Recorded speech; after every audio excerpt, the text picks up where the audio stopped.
Nga tong tirada karon adlaw mga lods, magpalit og oil filter sa ating motor mga lods, mag-change oil ta mga lods. Tara lods, samahan niyo kami, let's go.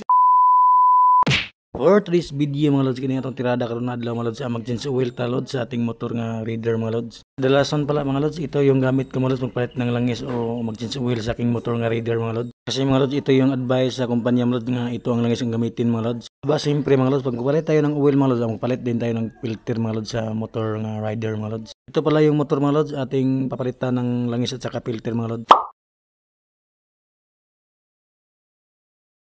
Tara mga lods, magsimulan tayo magpalit mga lods. Samahan niyo ako mga lods para maitunan na kayo mga lods kahit konti lang sa aking video mga lods. Itong motor na to mga lods ay matagal na itong wala pag-oil mga lods, mga 3 buwan na siguro mga lods. Tama niyo mga lods, dapat lang palitan natin ng bagong oil mga lods para matagal na masira yung ating motor mga lods. Pindi lang sa inyo mga lods, basta sa akin ay 3 buwan ako magpuli ng oil kasi itong motor na to ay dili naman yung laging magagamit ko sa araw-araw mga lods. Unang gagawin natin mga lods ay kailangan natin tanggalin tong bolt na to mga lods para makuha natin yung lumang oil mga lods, para ma-drain natin mga lods. Ito pala yung gamit ko lods para matanggal yung bolt na to mga lods. Ito pala gamit ako ng Backrens 15 mga lods para matanggal natin yung bolt mga lods. Ito naman mga lods ay para pangtanggal sa bolt ng filter mga lods ay Backrens 8 mga lods.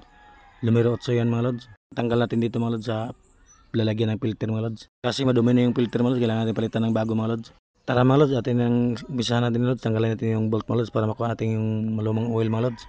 Ganito lang magtanggal mga lods para di tayo mahirapan sa pagtanggal ng bolt mga lods. Itong motor na to mga lods ay sa akin mga lods ay 5 buwan na to sa akin mga lods, ay bago ko lang itong inutang mga lods. Alaman niyo mga lods, sa buhay talaga ng Pilipino mga lods, kailangan talaga mangutang tayo para makamotor tayo mga lods. Kasi wala naman tayong pang cash ng motor mga lods, kailangan rin utangin mga lods para makamotor tayo mga lods. Grabe mga lods, napakaluma na yung oil mga lods, napakaitim na talaga mga lods. Kailangan na lang palitan mga lods. Ito pala yung mga lods, yung tanggalin natin, baklasin natin mga lods para matanggal natin yung filter mga lods. Ginagamit ko pala lods ay 8 nga backreds mga lods para makuha yung bolt mga lods. Ito pala mga lods, nakalagay yung filter mga lods, kunin natin lods para mapalitan natin yung bago mga lods. Alaman niyo mga lods, buhay ng tao talaga mga lods, hindi talaga mawala yung utang mga lods. Pag hindi tayo mangutang mga lods, ay hindi tayo naman makamotor mga lods. Kailangan natin mangutang para may masasakyan tayo mga lods. Ang bolt pala ng lagyan ng filter mga lods ay 3 mga lods, 3 mataangkad mga lods at isa yung maliit mga lods. Dahil natapos na tayo mga lods, ay kailangan natin tanggalin yung filter mga lods. Grabe lods, nakapakaluma na talaga yung filter mga lods, dapat na talagang palitan mga lods.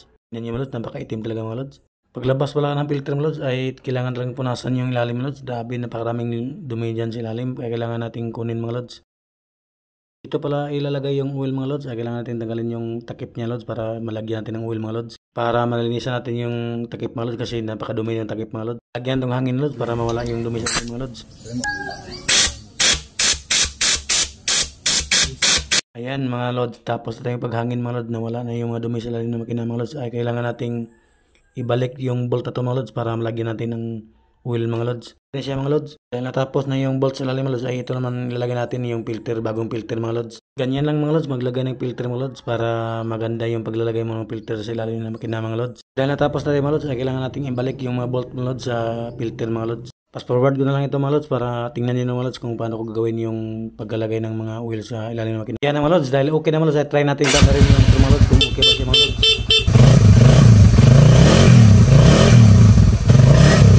Yan lang po mga lods, sana mga lods nagustuhan niyo ang aking video mga lods, paki-follow, paki-share, paki-like lang po mga lods. Bye bye po and God bless.